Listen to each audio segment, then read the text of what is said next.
Welcome back to my $700 Volvo overhaul series. Last time we fixed the turn signal, replaced some more spark plugs and found a really oily one, and cleaned up the side of the engine. In today's video we're going to work on the variable valve timing solenoids, and we're going to weld something, replace a gasket that wasn't there before, and clean up a VVT solenoid.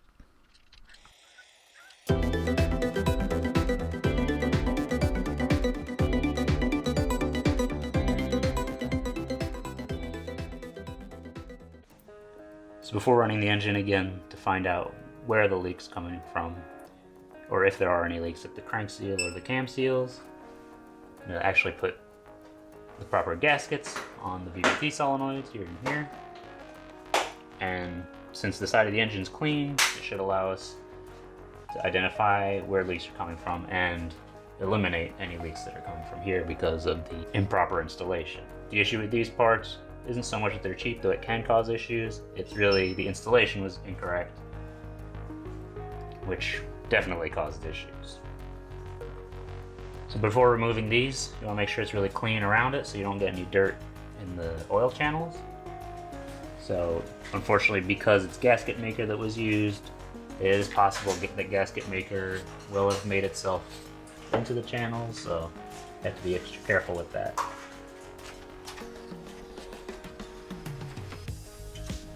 Now before removing the bolts, I'm disconnecting the VVT solenoid connectors, and the front one is marked by a yellow ring. So these are 8mm bolts.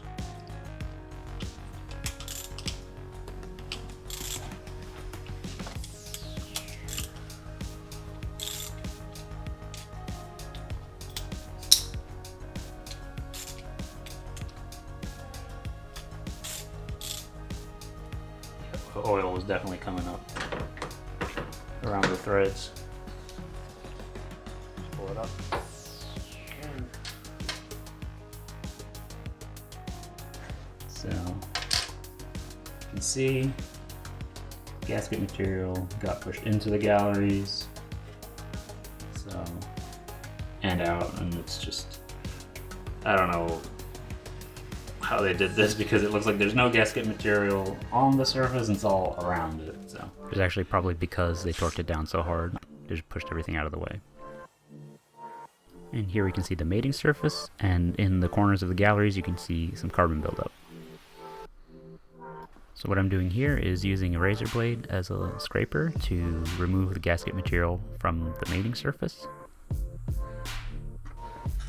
I'm pulling away so that it uses it like as a scraper, not pushing, so it doesn't score the surface. And then I followed that up using a pick to scrape out the carbon buildup in the galleries. And in this case, be careful too so you don't scrape up the metal either. And in this area there was a lot of carbon buildup, which is a result of the PCV system, but it's all clean now. With the intake done, it's time to work on the exhaust side. No. What happened? One of the bolts broke. Oh boy.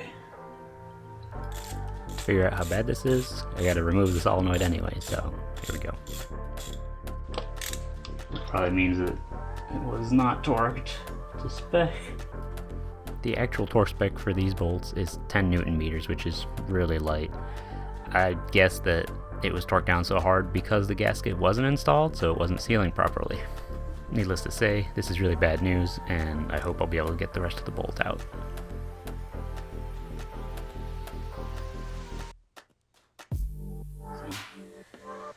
Same thing here. The gasket maker. Now if you're not doing a good job, your screws get over torqued and then they shear off. So this is going to be a nightmare to remove. Might be able to get channel locks, might not, we'll have to see. But it's definitely going to slow us down a bit. So I'm going to give this a try. I got some vamp pliers, see if I can grab it. Got like score marks that grip better. They're made to extract bolts or screws that get stuck or broken off. So.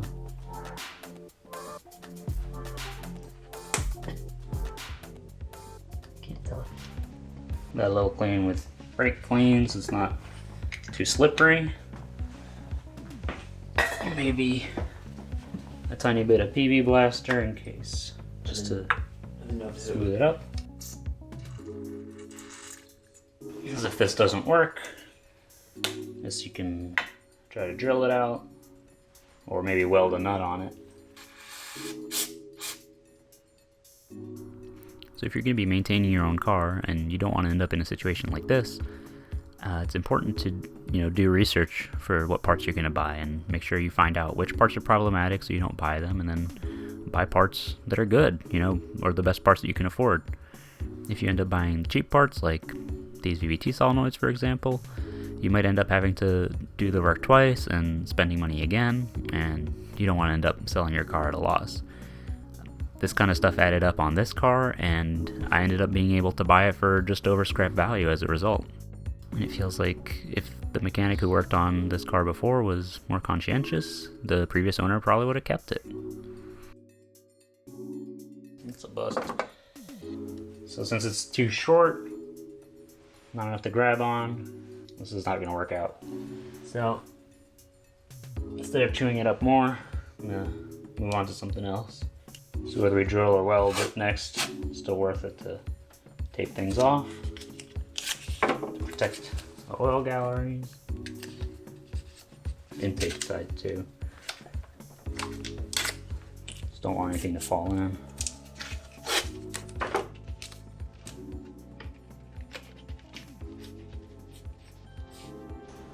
So since this is really stuck, we weld this nut onto the end. So grounded the head here, unplugged the battery, and covered this up. So hopefully it'll work first try.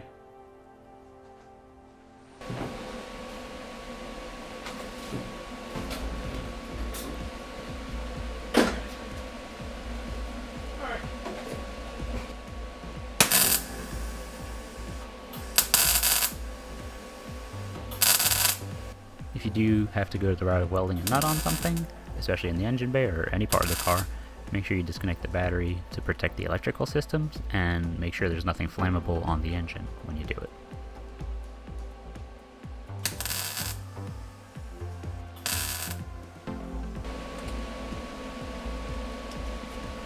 There we go.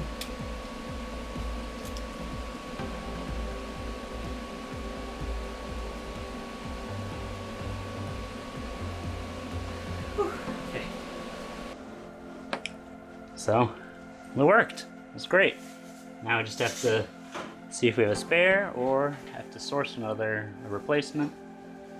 But yeah, welding, once again, saving me. So if you're wondering why I put the welding blanket on the windshield, this is any bits of metal, any bits of hot metal might just fuse to it, and that just, you can't really recover that. So protect your windshield, protect your engine, and yeah, definitely recommend having a welder if you can, or having a friend who has one, and it's good.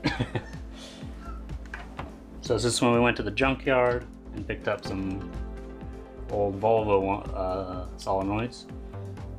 We also grabbed some bolts, all the bolts needed for that. So fortunately, we're not out of luck, and we just keep moving.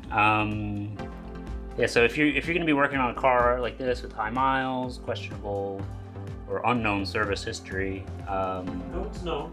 It's questionable. yeah, but if you buy a car that has unknown service history, or like this, known but potentially questionable, or as we have seen, definitely questionable with the gaskets, if you have the opportunity to go to a junkyard and grab some spare parts, spare bolts, it's really helpful. Like, we were missing one of the cover screws, so grab some of those.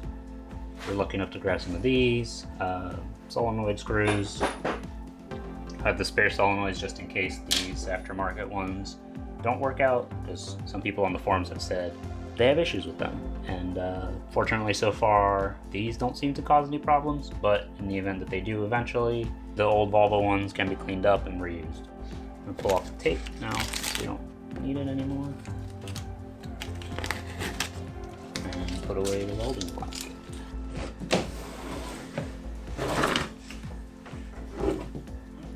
So this is the bolt that broke, and it could possibly explain why this is full of oil. Just all this. I mean, the gasket really shows that that's going to be part of the issue, like the gasket that was on there. But hopefully with the new correct gaskets, this is eliminated as an issue, and we can move on to finding what else is leaking. Here's the cleaned intake VVT solenoid and the cleaned exhaust. The surfaces here are also cleaned up. This is what the gaskets that should have been present look like. They even have a little screen in it to filter oil, and yeah, a gasket maker wouldn't be enough to replace this. When installing the gaskets, you want to make sure the cutouts line up with the oil galleys, and just keep in mind that the gasket is the same for both the intake and exhaust side, so just make sure they're aligned properly. So make sure you put the intake solenoid on the intake side. In this case, they're labeled.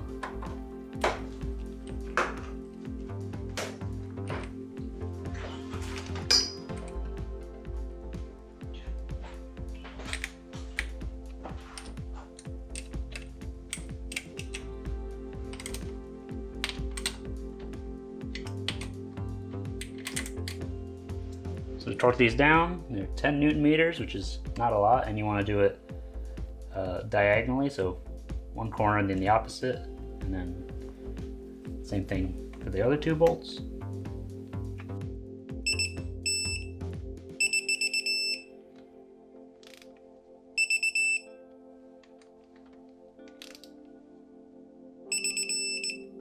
So it's really just so it was definitely over torqued before. To get better access to the exhaust side, you can remove the torque bar.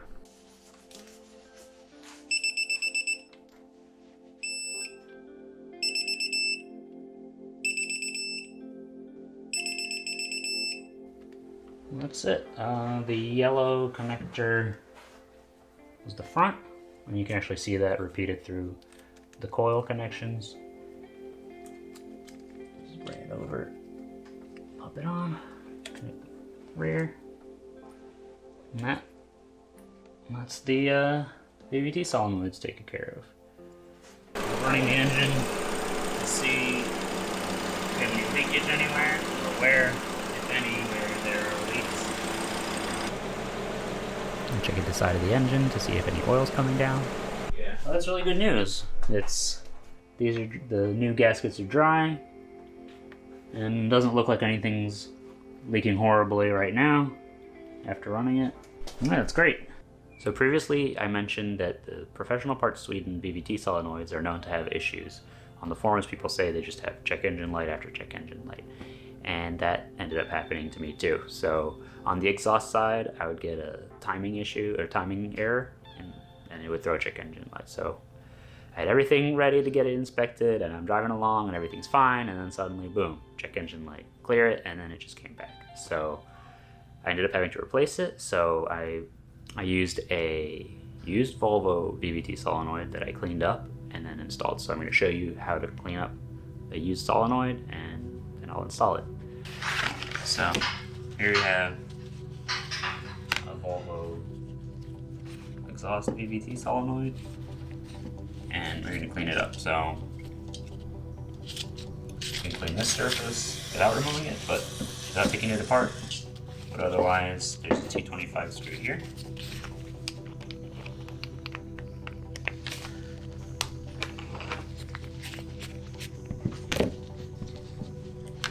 And then you can twist.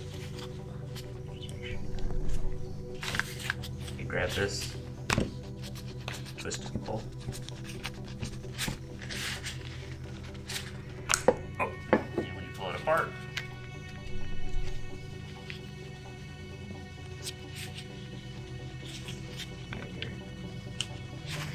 here, and it's up there, and the passage is in here. And so the shaft in the center moves in and out to adjust where the oil is routed in here to adjust the timing.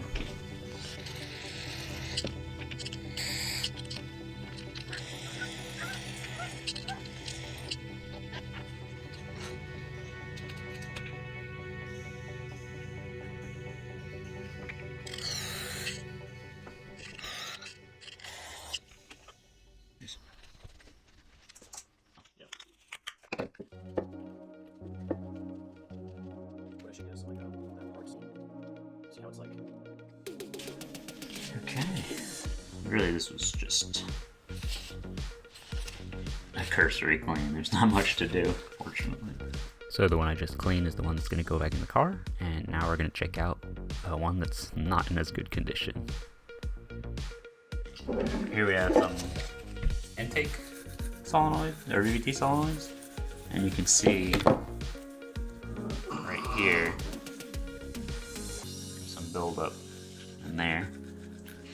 On this one, looks pretty good, so just gonna get a little clean too. And we'll check inside this one, see how if it's bad in other spots. I think it collects here because it's kind of a dead spot in it, so anything can just build up in there. This is the bad intake. Really see there.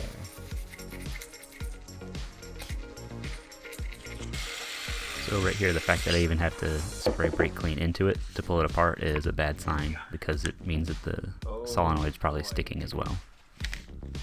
Yeah, that's nasty. Yeah. Really see buildup along it.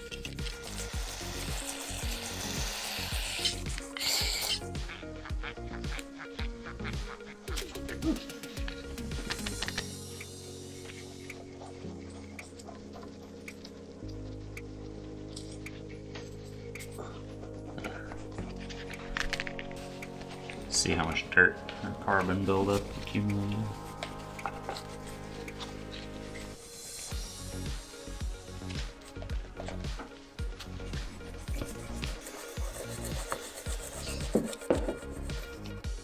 So if you're going to be using this much brake clean, make sure it's non-chlorinated and that you're in a well-ventilated room just like I am right here.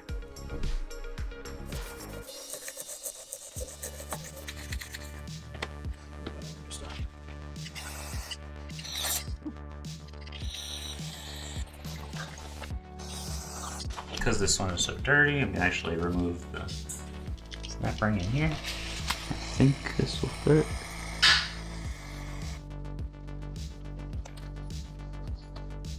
Okay.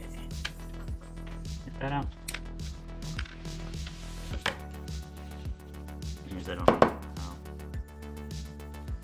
Here there's a retaining ring and then a spring that you can remove.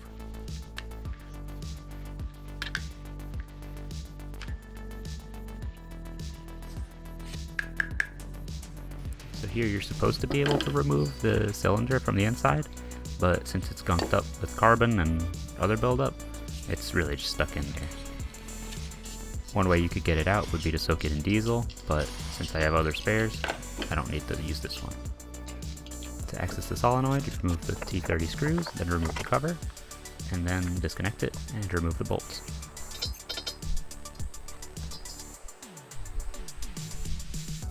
I gotta just take the gasket off.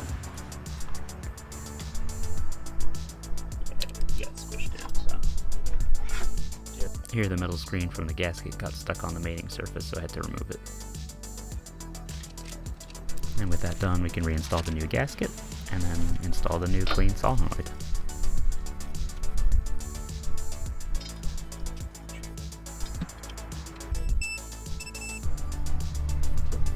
Because the clip is broken, this can potentially move, so this could have been the issue. So I'm going to put a zip tie around this part and the underside of the connector here, so it should hold it in place. cover back on, and well, we'll test it and then we'll put the cover back on.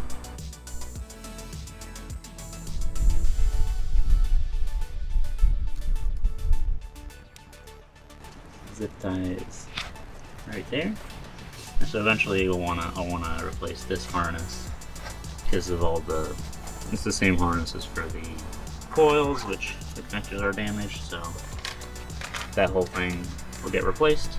Yeah, but in the meantime, this hopefully will work.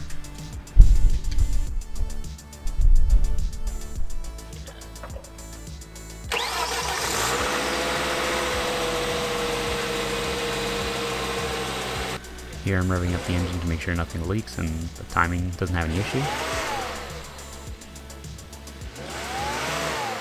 Since no check engine lights came on, I'm going to close things up.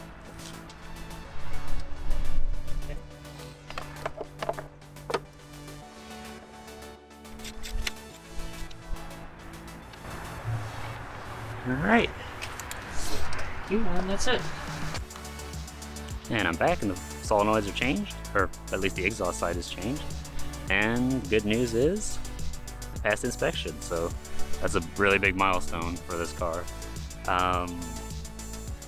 Yeah, so after cleaning up the solenoid, driving it around, no problems, and no issues passing inspection. So, you know, still gonna go back to all the other work I did to get it here, but it's really great progress. In the meantime, thanks for watching and stay tuned for the work I did on the PCV system and everything else. Thanks for watching. See you next time.